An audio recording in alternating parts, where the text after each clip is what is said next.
The first time someone saw a reflection in the bark, it was just after midnight. Tariq was drunk, or at least, that's what the others would later say to make sense of what happened. He had staggered through the woods behind the village of Kosar, mumbling to himself, anger boiling in his blood. His wife had left him, and with her, half his land. The villagers whispered behind his back about what he had done to her. But in Kosar, people didn't talk out loud. They let the forest do the speaking. It was in the silence of those trees that Tariq paused, breath steaming in the cold.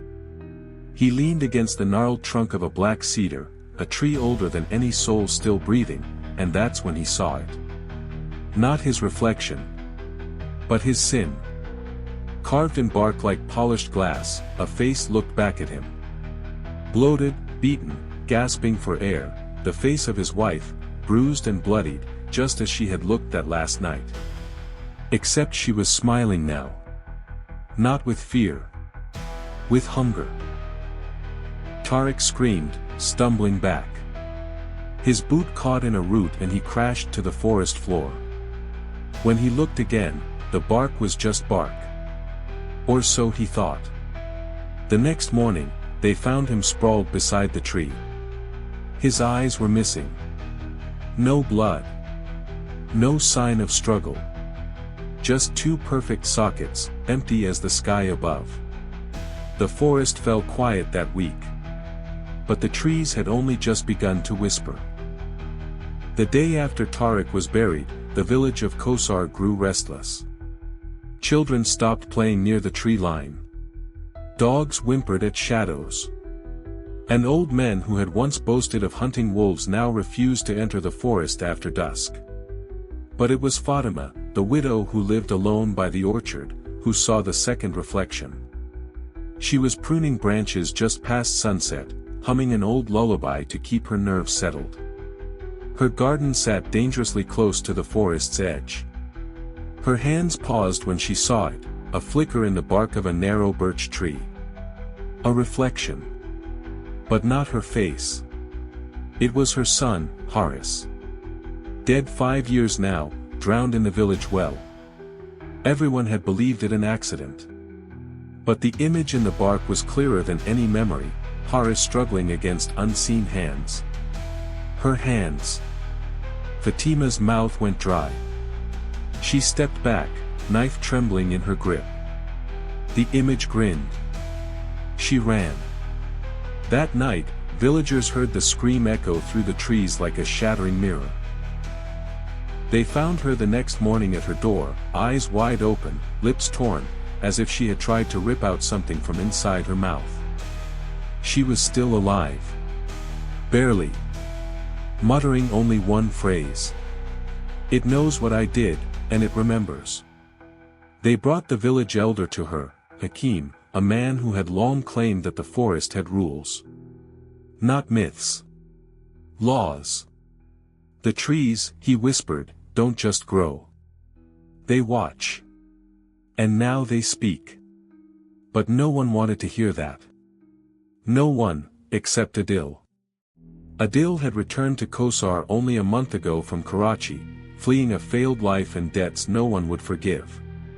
The forest was a childhood memory to him, something mystical and sacred. But when he visited Tariq's grave and stood near that ancient black cedar, he saw the scarred grooves in its bark. And in the daylight, it shimmered faintly like a mirror coated in dust.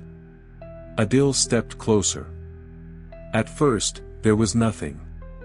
Just trees and silence. Then, he saw himself. But not quite. His reflection in the bark was thinner, pale, withered. Lips moving, though he made no sound. The reflection raised its hand and pressed it against the inside of the bark, as if it were trapped behind glass. And then it smiled. Adil stumbled back. Behind him, a wind rose in the forest, sharp and bitter. Something was waking up. Something that had been watching for a very long time. The village of Kosar held its breath. Fatima was no longer speaking. Her lips moved as if whispering, but no sound escaped. The healer said her throat was fine. The mullah said her soul wasn't. But Hakim the elder, he simply watched the forest. He had seen this before. Long ago. Adil, still shaken by the reflection that mimicked him, returned to Hakim's hut the next night with a lantern and a question. What do the trees want? Hakim lit his pipe and said nothing at first. Then he stood and retrieved an old cloth-bound book from a tin box under the floor. The pages were written in faded ink and ancient script, records from the old settlers of Kosar, long before roads touched the mountain. He pointed to a passage underlined twice. The bark watches. The bark remembers. And when the debt is unpaid, the bark reclaims the truth. The trees, Hakim said, are not punishing us. They're forcing us to see what we've buried. Adil didn't want to believe it. But the bark had shown something he had never told anyone. Something he thought he'd left in Karachi. That night, a new tree shimmered. It was outside the school, near the well. The children who saw it screamed, not because it showed a monster, but because it showed Master Bilal, the schoolteacher. Except this Bilal was laughing, holding a ruler dripping with blood. Behind him, a young boy knelt, his back marked by bruises. Bilal denied everything. Called it a trick. Trees don't show videos, he snapped. But that night, his reflection walked out of the bark. It wasn't a duplicate. It was Bilal's shame-given flesh, silent, watching, smiling cruelly. It followed him. It stood outside his house. It waited. In the morning, they found Bilal hanging from a tree, upside down like a slaughtered goat, and scratched into his chest in bark-shaped lines were the words. You taught pain. Now you are its lesson. The village turned on itself. Who would be next? Some villagers began cutting down trees, but the stumps bled black sap and whispered curses. Others tried to confess sins aloud in the mosque, hoping that if they told the truth first, the bark wouldn't have to. But nothing helped. The reflections kept appearing. And worse, some of them began to linger even when the originals were dead. Adil knew something had to be done. He gathered a small group, Hakim, a young woman named Layla whose brother had vanished into the woods, and Hamza, a local who had begun recording the reflections with a camera that never kept its footage. We go deeper into the forest, Adil said. We find whatever is behind this. Whatever makes the trees, remember. Hakim stared at the forest. No one who enters the deep bark ever returns sane. If the trees reflect sins, what do you think they show in their heart? Hamza, clutching a knife, said simply. Maybe it's time someone looked back. They entered the forest before dawn. Adil, Layla, Hamza, and old Hakim stepped into the tree line with trembling breath. Behind them, the village watched from windows, curtains drawn like eyelids squeezed shut. A strange stillness filled the forest. No wind. No birdsong. Only the crunch of twigs underfoot, and the faint sound of something breathing.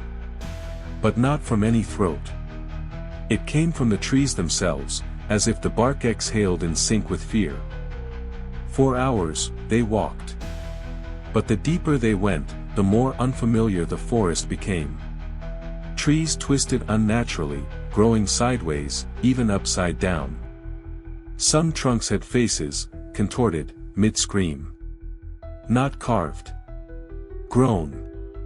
They passed a hollow tree with a child's eyeglasses embedded in the sap, the lenses fogged from the inside. Layla recognized them. My brothers. She didn't finish. A low growl echoed ahead. It wasn't an animal. It was a voice made of wood. You came seeking truth. Truth doesn't come clean.